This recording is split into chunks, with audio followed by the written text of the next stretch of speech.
Hi everyone! In this short video I explain how to simply add columns and rows to a data table in R. So this is our basic data table with 30 entries, as you can see here. When we want to add columns to this data table, we can just define a new column, which is the score time, for example.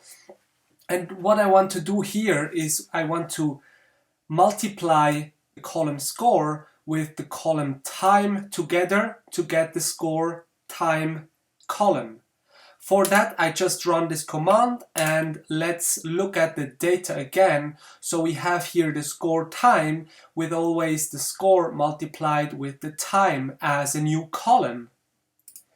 Then what we could also do, we could also first define a new column. Let's say we want a sequence from 30 to 1. So this is just the number 30 to 1. So 30, 29, 28 and so on.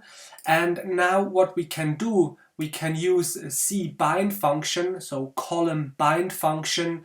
So we bind the data that we have and new column as defined here as the sequence just below our data set.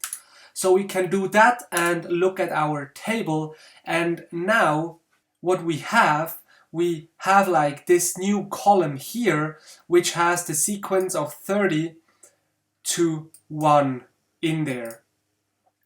Then when we want to add rows to a data table, we can define a new row, like a new entry, and here we need to define for each column a specific entry for ID, name, score, time, date, and so on.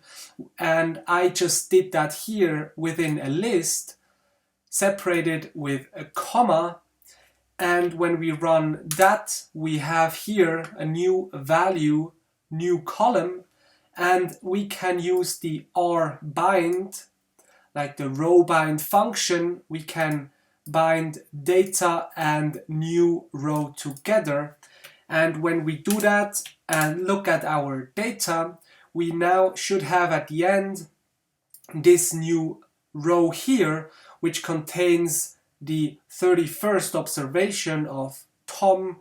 That's it. Thanks a lot and have a nice day.